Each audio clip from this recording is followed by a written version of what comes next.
Hi everyone, and welcome to our Starting Up in Business webinar. I'm Chloe and I head up our marketing at 360. I'm joined by my colleagues Andy, Steele and Maloney, who are going to be hosting the webinar for us today. Introduce yourselves, Andy. Yeah, hi everyone, Andy Steele. I'm one of the directors at 360. I was involved in the setup stroke startup of 360 11 years ago, so I've sort of been through the pain and the pleasure of growing a business, building a team, setting up systems and processes. And I guess I know what it's like to wake up in the middle of the night in a cold sweat, worrying about a particular business issue. And there's nothing I enjoy more than helping startup businesses, perhaps learn from some of the mistakes I made and try and help them avoid some of the pitfalls that many people encounter when they're setting up in business. So looking forward to sharing some sort of tips and advice over the course of the next hour or so. Thank you. Sean? Yeah, good afternoon, everybody. I'm Sean Maloney. I'm one of the associate directors at 360 Accountants. And as Andy said, I've been part of 360 for the last 8 years. So I've been involved with a lot of the challenges that we've gone through from starting to growing a business. Also, as Andy said, really keen to pass on a few tips when we're seeing what's working and what hasn't been working. We've both been in the industry since 1990. Believe it or not, I know we don't look old enough, but we've seen most things that have gone in business, including what to do and what not to do. So I'm looking forward to hopefully sharing some pearls of wisdom this afternoon. Yeah, rather topically, I started my accountancy career the day after Germany beat England in Italia 90. So, with the Euros going on today, a bit of a seamless link there. Okay, thank you both. So before we start, if you've got any questions, excuse me, please drop them in the chat box or the Q&A box, because I'll be keeping an eye on these to ask Andy and Sean on your behalf at the end. This is getting recorded and it will be uploaded to our YouTube channel this week, and you'll also get a link to your email address afterwards as well. To make sure that we don't run over past 4 p.m, we have a bell which I will ring when Andy and Sean need to move on to the next section. So we should be finished for 5 o'clock. So I will hand over to Andy to start us off with pre-startup considerations. Thank you, Chloe. Yeah, I suppose my first tip is the old adage, perfect planning prevents poor performance.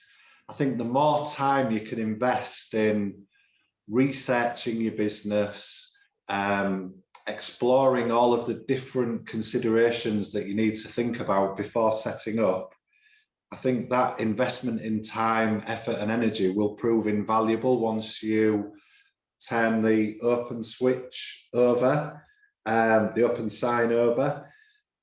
Lots of different things to think about pre-startup, and what I've tried to do is think of the most important ones, and in no particular order. I think one of the most important things to think about is market research.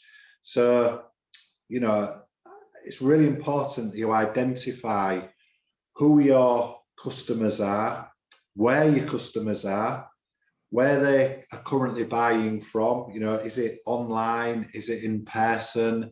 Are they using national companies? Are they using small independents?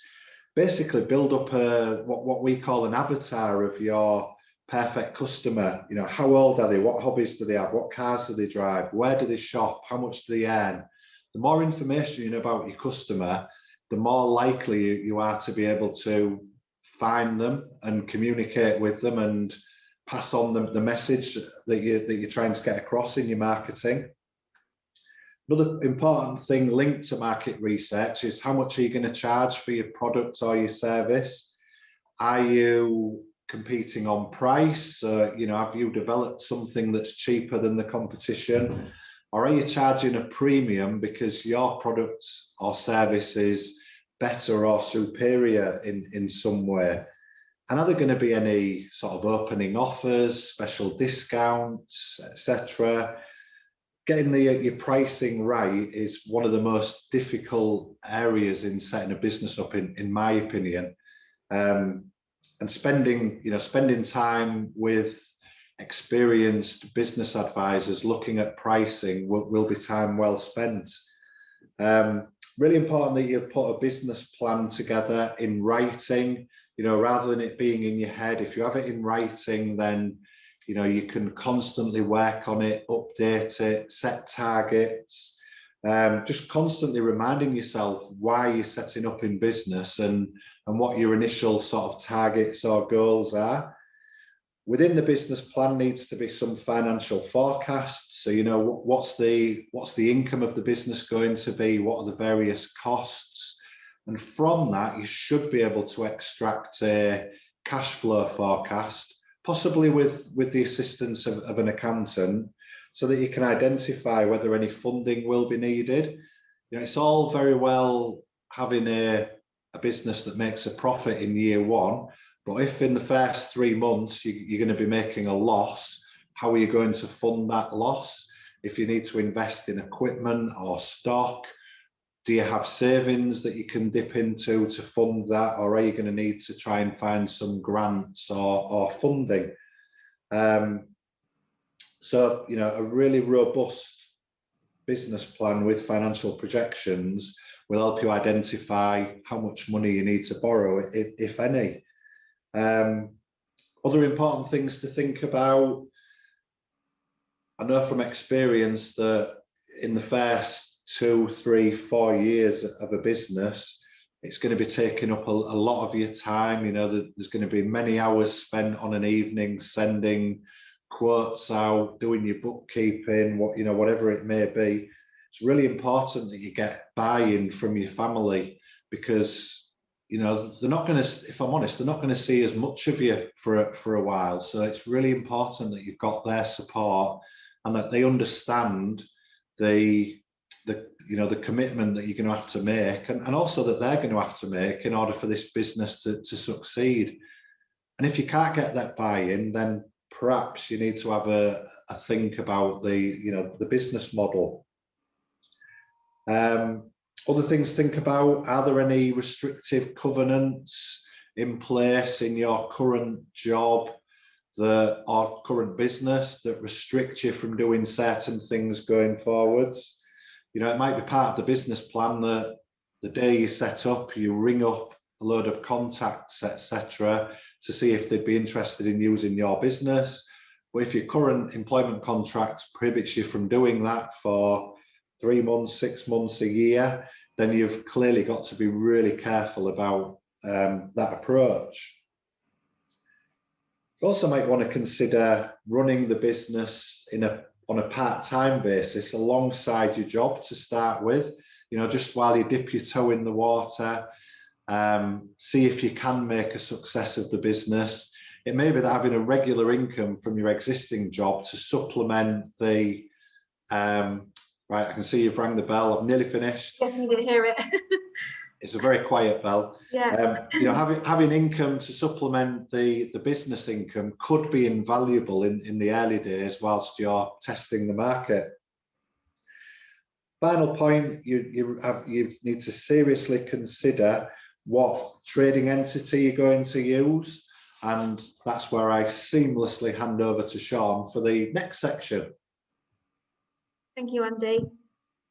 So Sean's going to be talking about selecting the right trading entity. Yeah, thanks Andy, and thanks Chloe, and welcome everybody to our webinar this afternoon. Yeah, like Andy said, one of the keys to setting yourself up in business is deciding how we want to trade. And when I'm asked this question by startups, by clients, I always make the analogy it's really like looking at a building or like looking at a house. If you get the foundations right, it's always the best starting point. you can always, if you get the foundations right, you can always extend onto those foundations, but having to totally rechange and remodel is going to be a very expensive proposition. So getting your structure right is absolutely key to what you're doing going forward. And I guess the three main entities that you can trade with would be a sole trader, a limited company, or occasionally people trade under a limited liability partnership. Or if you're a couple of sole traders working together, you can trade as a partnership. All slightly different, all have their own nuances. If I take the limited company as the starting point, with the limited company, you obviously have got what's called limited liability. So providing you don't make any personal commitments to anyone you're trading with, and providing that you're not trading fraudulently or do something that causes you a legal problem, any issues that you have on the risk is kind of kept within the limited company. So that can be attractive to people setting out as a limited company. Also depends a lot on your customer base and how they feel about trading with a limited company, because that does carry with it a little bit of kudos, where people like to trade as a limited company rather than as a sole trader. And limited format also does have a little bit of a tax advantage, where if you're trading under a limited company, the taxation that you pay on the profits will get extended beyond a certain period of time, because how it works with corporation tax is that you get 12 months of trade, and then you get a further 9 months and a day to pay the tax based on that trade. So it's got a longer period of time for you to pay any sort of taxation elements if you're basing on profits. And the final couple of things on a limited company, one of the, I guess the negative points for some people can be that you have to prepare a more statutory set of accounts in line of some of the Companies House Act regulations, and these accounts are filed on Companies House, where some people can see some of your accounts, not full accounts, but a kind of snapshot of your balance sheet. And in terms of producing a set of numbers, it does require a bit more sophistication, a bit more support from an advisor in order to get these accounts correct. In terms of tax elements, corporation tax at 19%, which can be slightly cheaper than the sole trader, which taxation is at 20%, provided you don't go over the £50,000 bracket. So moving on to a sole trader is trading in its own right as an entity, but you do take on some risk in terms of if things go wrong, then you are held responsible for this. The reporting restrictions are slightly less than the limited company, but you still have to have an accurate set of books and records, because they may be challenged by HMRC, and you also have to submit a tax return, which again, you have to have accounts which form the basis of that. The sole trade, starting out with sole trade is a little bit easier than starting out with a limited company, and you can always transfer your sole trader business into a limited company if you start to get bigger profits. Tends to be a smaller trading entity, unless you're dealing with customers who want it to be a limited company. Is always better out to start off with a sole trader to start with, and then you can always migrate to a limited company. Taxation, if you've not filled in a tax return before, being a sole trader means you have to prepare a self-assessment tax return, and that's got to be done by the 31st of January. Currently, there are some muting of changing those reporting deadlines, but that'll be for a further webinar, I guess. And the tax elements are basically 20% subject to profits over £12,500, and you'll pay some national insurance, 9% up to £50,000 of profit, and you'll pay something called Class 2 national insurance. Limited liability partnership is a kind of hybrid of the two, where there is some attraction in terms of the liability partnership being taken up with some of the risk, but you as an individual are taxed on a sole trader business. As I said, getting it right to start off with is your key, and then you can always migrate to the sections. And that's it on the structure. Thank you. Sean. So Andy, over to you for tax considerations. Yes, I suppose the first thing to consider and get your head around when you're starting up in business is, what taxes am I going to be subject to? When are they going to be payable, so that you can plan and make sure you're putting enough money away to cover these liabilities? Is there anything I can do to reduce the amount of tax that I'm paying? But also, what do I need to do to make sure I stay HMRC compliant? I.e., how do I avoid nasty questions from HMRC? How do I avoid HMRC inquiries? And how do I make sure that I'm not ever incurring any penalties or interest? And I suppose the answer to all of those questions is, working closely with an accountant. An accountant will make sure that you are HMRC compliant. They'll make sure that your bookkeeping is being done to the standards expected by HMRC. We're going to cover bookkeeping in the next section. And an accountant will be able to forecast tax liabilities, explain when they're due, but also, perhaps more importantly, what can be done and when do you need to do it in order to make sure you're paying the minimal amount of tax, from a legal perspective. Sean's already mentioned corporation tax. If you're a limited company, you'll be paying corporation tax on an annual basis. If you're a sole trader, you'll be paying income tax. Ultimately, every January and every July. One of the taxes we haven't discussed yet is VAT. So any business whose turnover in the previous rolling 12-month period exceeds £85,000, they've basically got a month to register for VAT. Once you are registered for VAT, it means whenever you make a sale, you have to add VAT onto any sales that are taxable. It's, establishing whether products and services are taxable and what rate you pay VAT at is quite complex. So again, engaging with an accountant to get advice on that is advisable. Usually you pay VAT over every quarter. Because of making tax digital, which has been introduced by HMRC recently, you've basically got to be using MTD compliant software nowadays.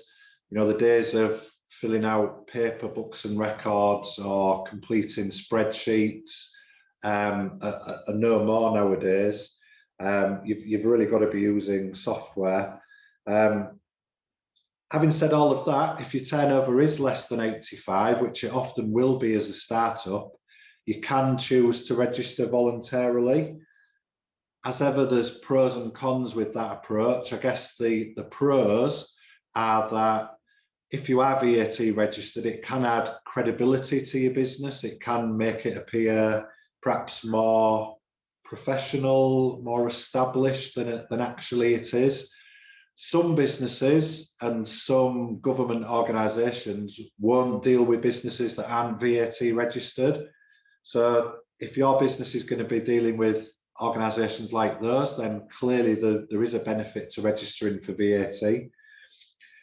Because you're able to, as a VAT registered business, recover any VAT that you are charged by your suppliers, it actually reduces your costs. So most products and services have VAT on. So, if you need to buy laptops, accountancy services, software, raw materials for your business, if you're VAT registered, it actually makes those costs cheaper. So it's well worth having a discussion with your accountant as to whether or not you should be voluntarily registering for VAT. I guess my final tip in terms of tax considerations are, make sure you get your tax return, whether it be as a sole trader or a limited company, get them submitted as soon after the 5th of April or as soon after your financial year end as possible, so that you know what the forthcoming tax liabilities are, and you've got plenty of time to plan for them and make sure you've saved up for them. So yeah, I think they're most of the tax considerations that startups need to think about. Thank you, Andy. Next, we're going to be talking about, from Sean, bookkeeping, management information and credit control. Thanks, Chloe. Thanks everyone. As Andy just alluded to, in terms of getting a system in place for your bookkeeping, making tax digital is a new initiative that HMRC have been rolling out and is going to continue to roll out. So looking at a system that is compliant with making tax digital is very important. At the moment, it's only been brought in for the VAT considerations, but they are bringing this in for income tax to report on your income tax returns, and with landlords as well. This is coming in from April 23. So any considerations you're looking at in terms of bookkeeping and management information, you need to make sure it's compliant to the MTD regime that's been brought in by HMRC. Two considerations about bookkeeping systems. Number one is how you're going to do it and what system you're going to use. Number two, who's going to do it, whether you've got the time to do it, can you outsource it to an advisor or a bookkeeper, and what do you want the information to show.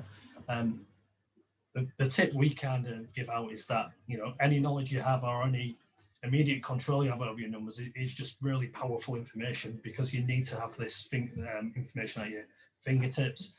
Are you making profits? Is your pricing right, as Andy said at the start? All these sort of this information needs to be at your fingertips, or at least in a regular control for you to make some informed decisions within your business. It's also important when you're dealing with the authorities that you've got a bookkeeping system that adheres to the regulations, because if you're a limited company, for example, and a director, one of your statutory requirements is to have a bookkeeping system that is a true and fair representation of the business.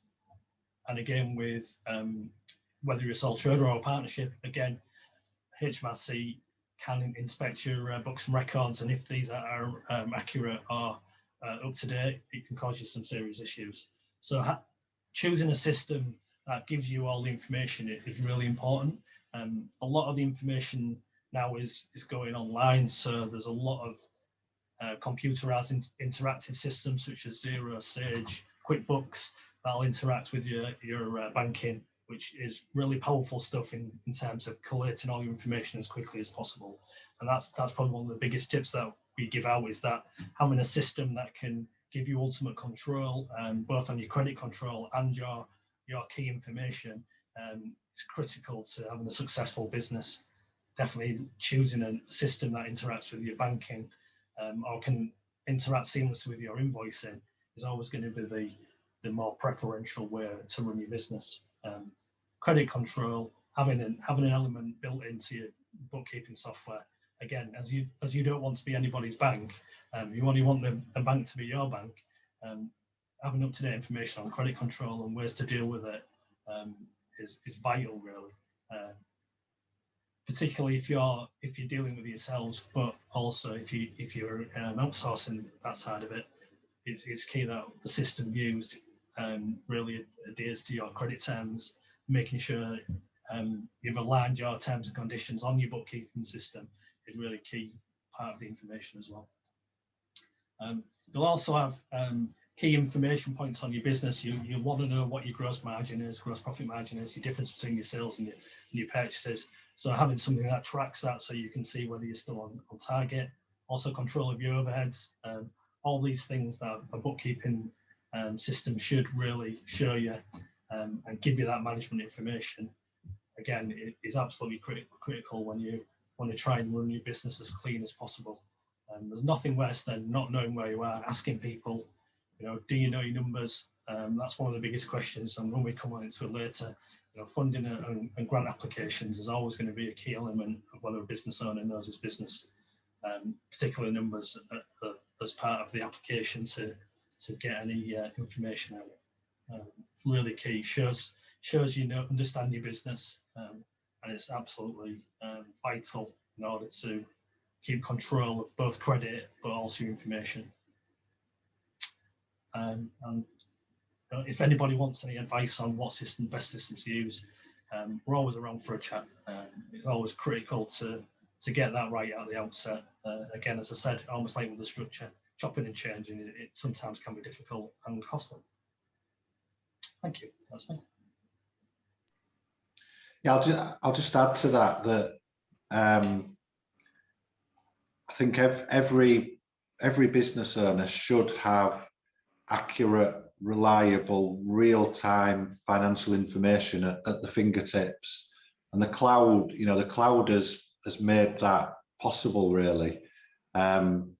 If you're a business owner and you're not receiving monthly management accounts, then I do wonder how you're able to run your business at the moment. Particularly, we're in choppy economic times with COVID, Brexit, etc., etc. And it's never been more important to have your finger on the financial pulse of your business. So investing in quality management information is invaluable and priceless, really. And as a startup, if you're not getting that information, then you need to speak to your accountant and change it, in my opinion. Yeah, it's also critical, as you mentioned, about understanding where your cash flow is and what it needs to look like as well. And as you've said in the earlier point, about making sure everything's right when you're looking at cash flows, is having that information at your fingertips just gives you more informed decisions when you're looking at stuff. Yeah, because even profitable businesses run out of cash, don't they? If they've got too much money tied up in stock, or they're extending credit to customers, and basically they're having to pay the suppliers faster than the customers are paying them, then ultimately they'll run out of cash unless they've got either profit reserves or funding available. So having as you said earlier, having a really good understanding of your profit and loss account, but also your balance sheet is really important in making sure your business doesn't fail, whether it be profitable or loss making. Yeah, totally agree. Okay, thank you both. So Andy, over to you about employing people. Yeah, I guess many startups will perhaps start as a sole trader, an individual with nobody in the team other than the business owner. As the business grows, often the next phase of growth is employing the first employee or perhaps a small team, and getting the recruitment process right is very challenging, particularly if the business owner has never been involved in recruiting people before. I know it took me many years to become comfortable with sifting through CVs, selecting people for interview. What do you talk about at interview? How do you ascertain whether these people are the right fit for your business culture, etc.? It is an art that can take many years to develop. There's also the sort of the legal side. So, what should you be including in a job advert, in a job specification? What things should be included in an offer letter? Perhaps more importantly, what shouldn't be included? What sort of questions are you allowed to ask? HR is a minefield at the moment, and I suppose my next piece of advice is make sure you get this right and engage with a lawyer or an HR professional, particularly the first few times that you do it, because if you get any of this wrong, it can come back and bite you on the bum. But even after a few times, the legislation is always changing. best practice is always changing as well. So, regular engagement with a lawyer or an HR professional will again prove invaluable, I think. You've also, got to think about things like probationary periods. How long is the probationary period going to be? What processes and systems should you have in place to establish whether or not somebody has passed the probationary period? What appraisal systems should you have in place? How often should you do them? At the very least, you should be doing a 12-monthly formal appraisal process, but most businesses these days do them at least 6 monthly, but then perhaps have informal appraisals in the interim as well. Getting really good engagement with your team can be invaluable, really. You need to make sure that all new team members are issued with contracts at the appropriate time. What's your disciplinary process? Do I need a staff handbook? These are all things that you need to get right, and you use a professional to make sure that it's all done correctly. Once you have employed your first member of your team, you'll need to set up a pay-as-you-earn scheme with HMRC. You'll need to operate a payroll. So, you need to decide whether you're going to learn how to do that yourself, or are you going to outsource it to a payroll bureau or a firm of accountants. There's all sorts of things to get your head around when you're operating a payroll system. There's tax codes, pay-as-you-earn, national insurance, national minimum wage, sick pay, holiday pay, overtime. It really is a minefield, and we're finding that more and more business owners are finding it really difficult to get the head around everything. And if you're going to get anything right in your business, you need to get your payroll right, because if you underpay an employee, they're not going to be happy. If you overpay them, then potentially it could be costing your business money that you can ill afford as a startup. So many business owners have recognised the value of outsourcing payroll to a team of professionals, which means A, it gets done correctly, but B, it frees them up to go off and do things that they're perhaps better at. Things like sales, marketing, growing the business, etc. You also need to think about auto-enrollment, making sure that the business has a workplace pension in place, and finally, make sure you've got employers' liability insurance in place, because if you haven't, you're breaking the law. Yeah, the only thing I'll add to that as well, Andy, is about making sure you pay national minimum wage as well. So, making sure you've got that right. HMRC are making a big effort to inquire into businesses to make sure they are paying national minimum wage rates. So it's key you get that right. As Andy said, make sure you outsource it to somebody that can help you with that as well. That's massive. It's massive at the moment. Thank you.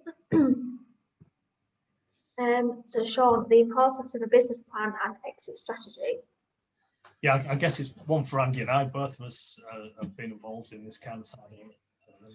Yeah, I think I've already alluded to the importance of a written, formal business plan. I think some business owners, particularly startups, perhaps make the mistake of putting a business plan together on day one, or day minus 30. They'll present the business plan to a funder. The funder will give them the funding, and then they put the business plan away in a drawer and forget about it. You should really be referring back to your business plan on a regular basis, looking at the financial forecasts. Have we hit our targets? If not, what have we done wrong? What do we need to change in order to hit the targets for the next quarter? If we've grown, do we need to re-look at the financial forecasts? You know, if we're spending more money on stock, if we're needing new equipment, do we need to borrow more money, or do we need to tighten up on our credit control in order to generate more cash internally? You know, your business plan is basically a sat nav for your business. It tells you where you're going, how you're going to get there, how long it'll take, and if you've deviated from that plan, you know, what do we need to do differently in order to get back on track, really. So yeah, can't understate the importance of a regularly reviewed and a regularly read business plan. I guess Sean's our exit strategy man, or person, but again, I can't reiterate enough the importance of thinking about exit strategy, even as a startup, because there might be things that you can put in place today that will accelerate the point at which you can exit from your business, you know, profitably and a much earlier stage than if you don't start thinking about it from day one. Absolutely, yeah. I mean, what we're seeing, more and more people are looking at businesses, even from the outset, in a more strategic view and towards an end goal, and how to get there and what it looks like. So it's definitely a consideration that you should be making, even as a startup, as Andy said. Is finding where you want to be and how you want to get there, and then structuring your business accordingly, or putting things in place. You know, I guess, I know at the start of a business, being the only person involved and the reliance on you is a massive minus for anybody looking to exit a business or take over a business. So it's how you grow that business and in a strategic manner in order to have a great team behind you, which probably goes back to Andy's previous point about employing people and structuring the business in such a way that if you're not there, the business can still run without you and still generate profits, which will ultimately lead you to the best exit that you can manage. It's also, do you work with certain partners that have got synergies? Do you have a certain niche in the market that would attract somebody else in that marketplace, or an associated business that would buy you as an exit? You know, structuring your business in order to take advantage of these sort of areas is key, and from the outset is one of the goals that people should have, really. Yeah, I think a massive part of tax planning is exit strategy, and that won't change. Yeah, I think it should be the goal or the aim of most business owners to build a business that runs itself, because if you can get your business into that position, then risk is reduced, because you know, if the business owner falls ill or something worse, then the business can still operate without them. It also gives the business owner the opportunity to you know, step away from the business but continue drawing dividends, value, etc., as Sean mentioned earlier. But it also means you're going to attract a premium when you sell the business, because you know, the risk of a purchaser buying the business but the business suffering once the existing owner walks away is reduced, so that they're going to pay a premium. So the sooner you can start working on building a business that runs itself, the better, really. Yeah, definitely, totally agree with that. Yeah, absolutely. Okay, thank you both.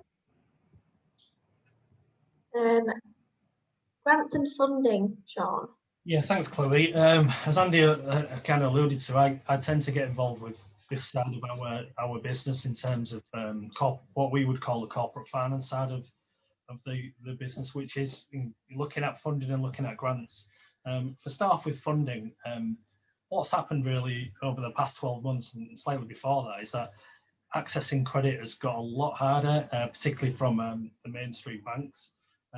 So the keys, as I guess, to accessing funding is number one, as I've said when I did my little section on the bookkeeping, is any funder looking at your business will want to know that you know your numbers.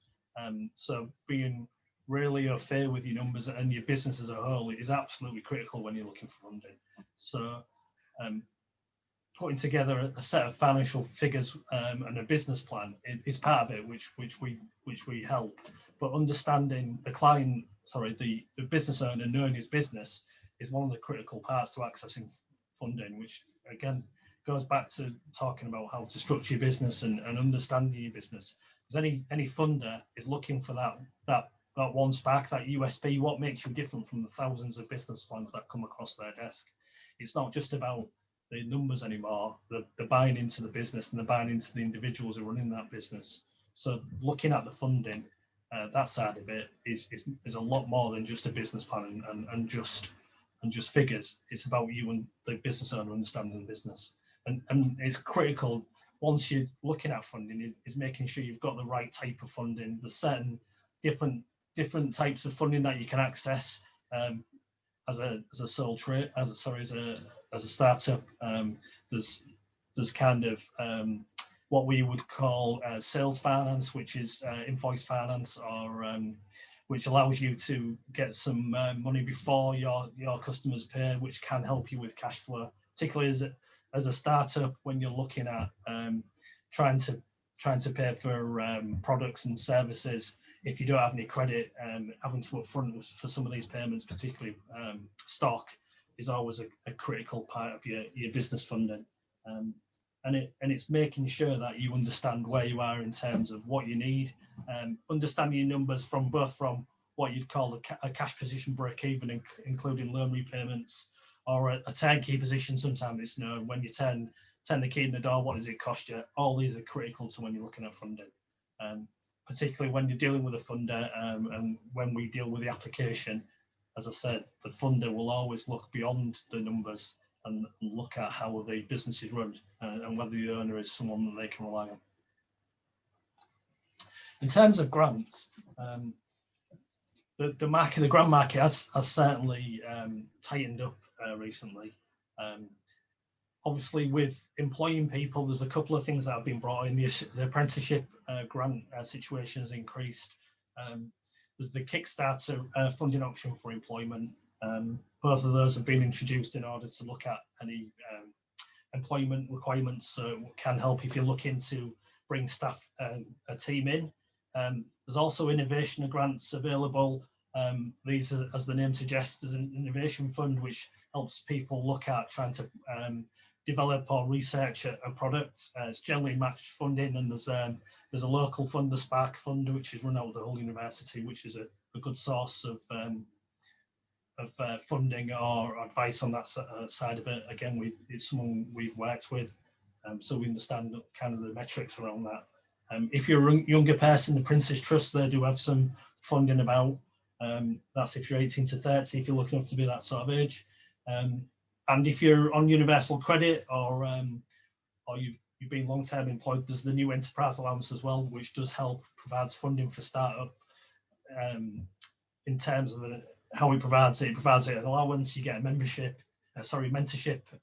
program, and also a business loan. Obviously not a grant, but a loan that you have to repay it, but you can apply if you've got a business idea, and they will support that. In terms of startups, the local enterprise partnerships across the country have been set up to try and help startups in this sort of area. Some of the grants are restricted. The local, the Hull and East Yorkshire one, there's an IT grant that you can get to help you with purchasing equipment. Up to £1,000 worth of funding's available, match funding that is. And they do have some grants in terms of growth of businesses to try and help businesses push themselves forward.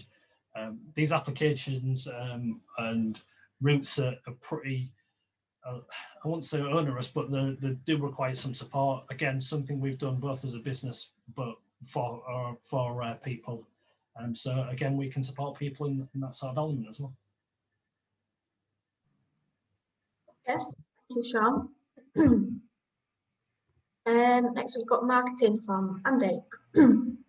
Yeah, just to tag a bit onto Sean's section, not really funding, but there's the Business Innovation Centre at Hull Library, which is just down the street from us in Albion Street, where You can use they have like 3D printers and loads of different machines and stuff where you can build prototypes of your product, and they'll basically do that for free. So if you are looking to build a prototype of your invention or whatever it may be, then it's well worth having a chat with Hull Libraries. With regards to marketing, when I was sort of preparing my talk on this section, I thought, well, what actually is a definition of marketing? And I guess the most common one was something along the lines of the action or business of promoting and selling products or services, including market research and advertising. I guess if we start off with advertising is very expensive generally, and it can be a little bit hit and miss, and it can be difficult to establish how successful an advertising campaign has been. So I guess the first lesson to learn from this is, whenever a potential customer does contact you, or if someone walks through your shop door, your restaurant, etc., just ask them, where did you hear about our business? Because that's really useful market research, and it gives you an indication as to what advertising or marketing campaigns have been successful. There are lots of free advertising sources available nowadays, thanks to the internet. And I guess the most popular, obvious one is social media. The likes of Facebook, LinkedIn, Instagram, Twitter are all free unless you go down the paid advert route. Although it is getting much harder to get exposure for your business unless you do pay for adverts, partly because there's so much traffic out there nowadays, but also partly because the social media companies are trying to monetize their business model. But if you can get friends, family, customers, members of your team to engage in your social media campaigns, encourage them to like your posts, share them, retweet them, comment, etc., then clearly more people are going to see them than if they don't. Little simple things like asking customers or suppliers or your team to check in on Facebook when they do come to your business premises just increases the chances of somebody who doesn't know anything about your business spotting it on social media. I guess the cheapest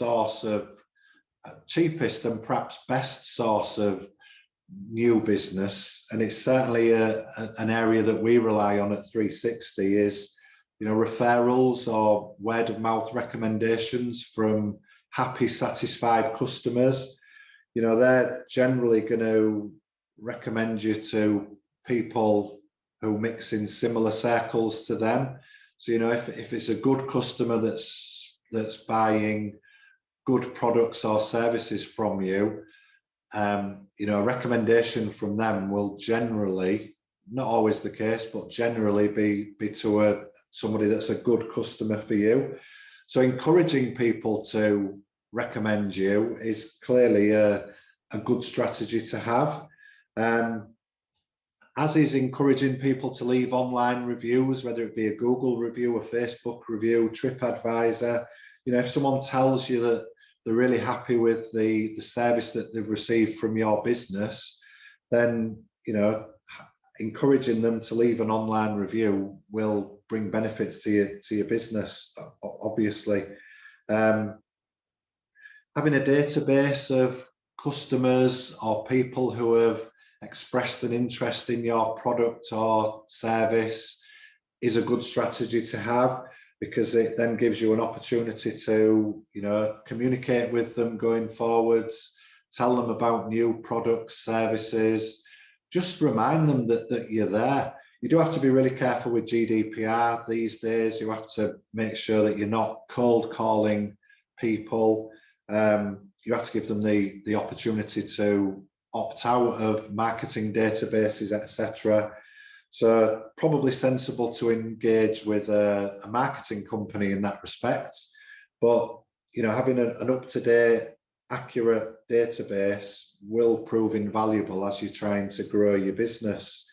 Running out of time here, but, you know, making sure you have an up-to-date, easy to find website with no errors on it, etc., will make your business easier to find in a very competitive online environment.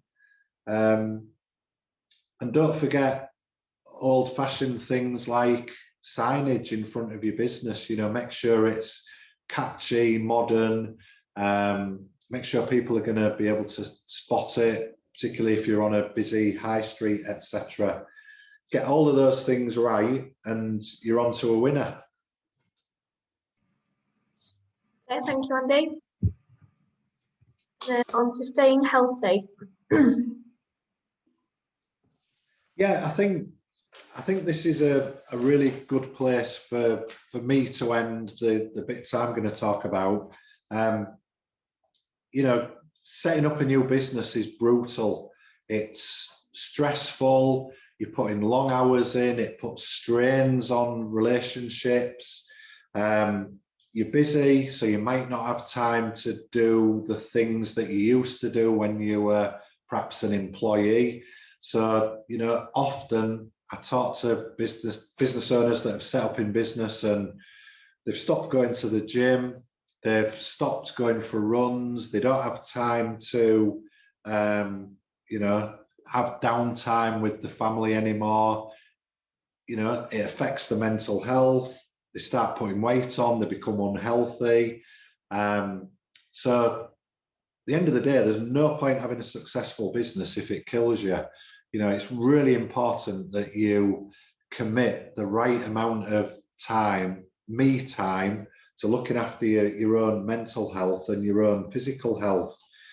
Really important that you don't burn out. You know, if you burn out, then again, what's the point in having a successful business if you're not able to enjoy the fruits of your labor? So, you know, things that I recommend to my clients are things like making sure that each week you have enough time in your diary for health, wellness activities. Put them in the diary and don't move them. You know, whilst your business is clearly extremely important, it's not as important as your own health. So don't move these appointments, you know, no matter what. Make sure you get to the gym, make sure you go for that walk, make sure you go for that meal with your family.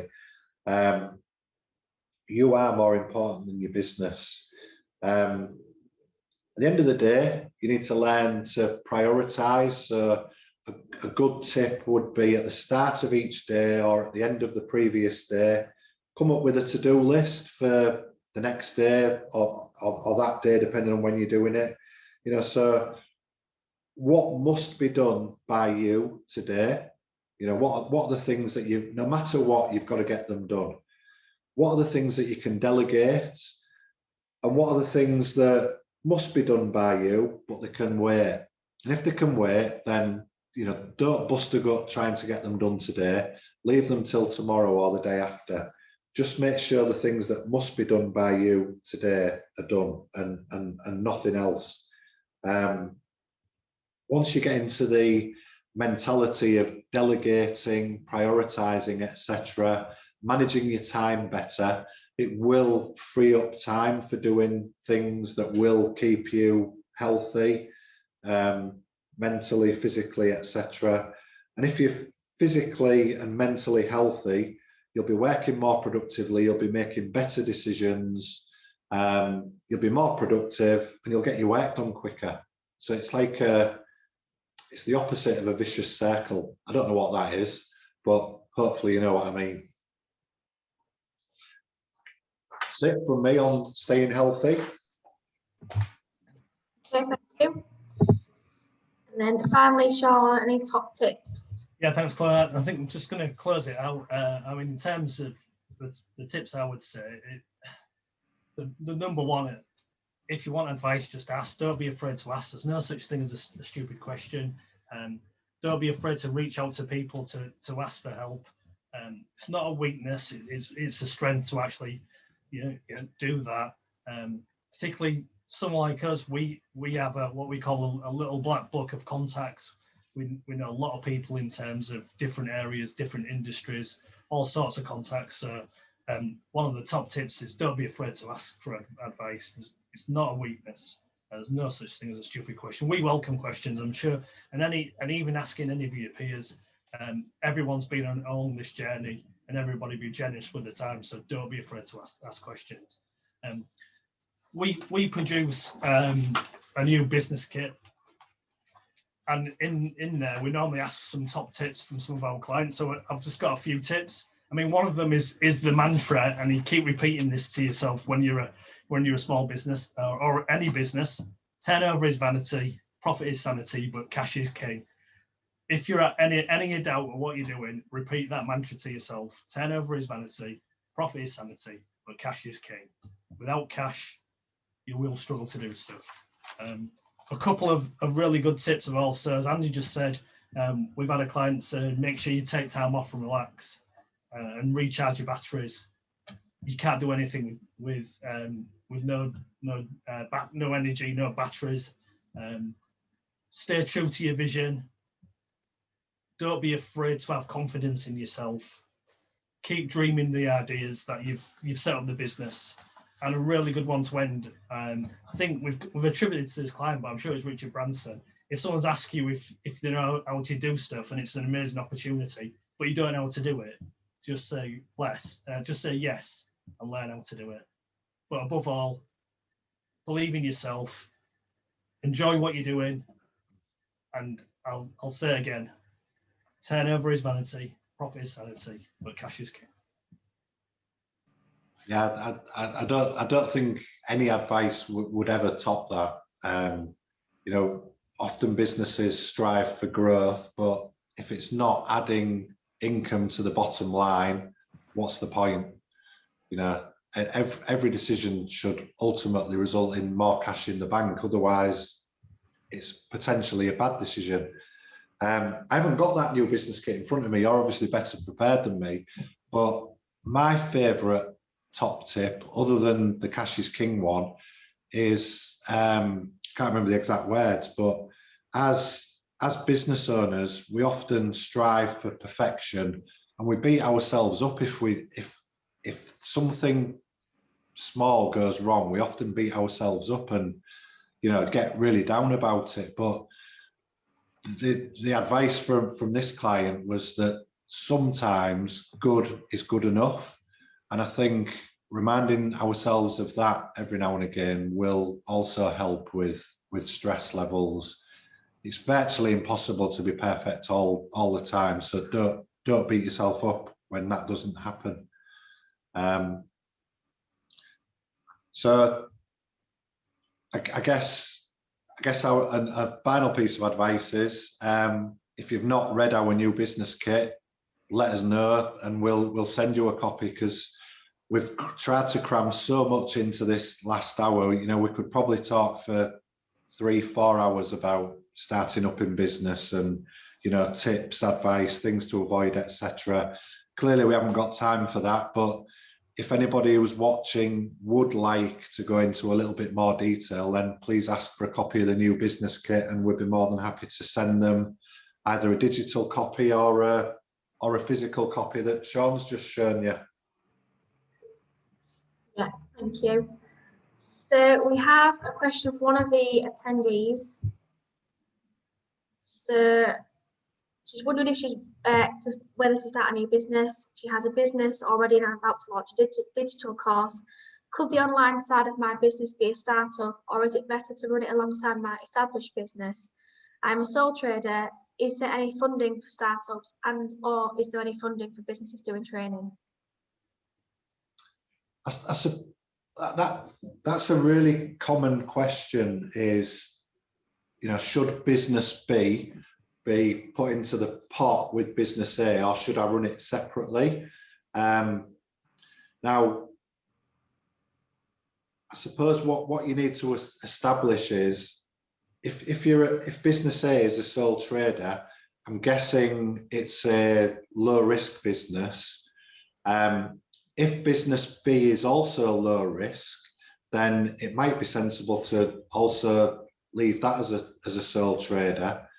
But if business B is riskier, and by risk I mean, is there a risk of being sued by a customer or a supplier? Is there a risk of buying stock that you can't sell, etc.? You know, if business B is riskier, then it might be sensible to put that in a limited company to reduce the risk to your personal assets and personal wealth. Often the question is, should I put business B into limited company A? And again, that boils down to risk, because if business B fails, then potentially it could also bring business A down with it. So it's a good way of de-risking is having two separate limited companies, so that if one fails, the other one can continue as was. It also makes it easier to keep a track of how the businesses are performing if they're kept in separate pots. It also makes it easier to sell if they're kept separately, should that be an option in the future. But running two separate businesses, whether it be two separate limited companies or a sole trader and a limited company, is more expensive because you have more admin, you have to form an extra limited company, etc. So I think it needs quite a detailed discussion with your accountant as to what the best option is going forwards in terms of de-risking, but also minimising tax liabilities. With regards to grants, Sean's mentioned a few that might be applicable to startups. Yeah, the bit I'll say about grants is it's to look at it, whether it's a totally new business, as in it's a deviation from what you do in existing from your existing business, or whether you could not necessarily look at a startup grant, but there are grants for growth if you are looking to grow the business. That might be the route to explore, whether you look at whether you can access the growth pot rather than the startup pot, because there is a little more areas that you can fund using the growth pot. So it would be a conversation to be had about whether the business is unique to the existing business, and whether you can explore different pots. It's the key. There's pots. It's choosing which pot is the right one, and then putting together the application and the wording in order to access those pots. Most of the LEPs, and certainly the Humber LEP, does have pots of funding for new businesses buying IT equipment, don't they? Yeah. There's an IT fund which is the only one of the few startup grants that there is about. It's about supporting that. But in terms of the growth one, there is things for such things as professional advice, and dealing with any external consultants. Again, there's different challenges have different pots. But as Andy said, the startup funding, it really at the moment it's just restricted to the IT side of the business. Okay, thank you, Beth. If that didn't answer the attendees' question sufficiently, then by all means send either Sean or me an email. I'm Andy at 360accountants.co.uk. Sean's Sean at 360accountants.co.uk, and his name is spelled S-E-A-N. Yeah, the proper way, not the.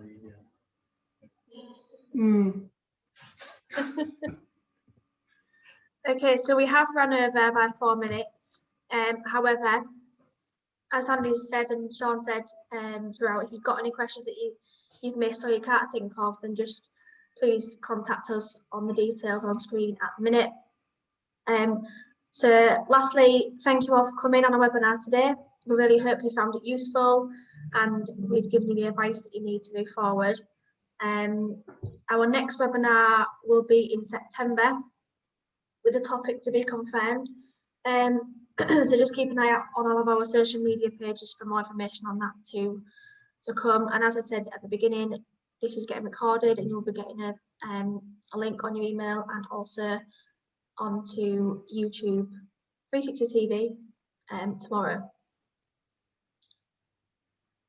Okay, thanks for organising it, Chloe. It's gone very smoothly. No technical hitches, I don't think, other than the bell. Other than bell, the bell idea didn't work. Next time. That's how we ran over, but we live and we learn. We'll bring an air horn or a vuvuzela next time. Yeah. Or perhaps something slightly more technologically advanced. Yes. Maybe there's some funding available. Possibly. Yeah. Who knows? All right. Okay, thanks everyone. Thank you, everyone. Yeah, thanks everyone.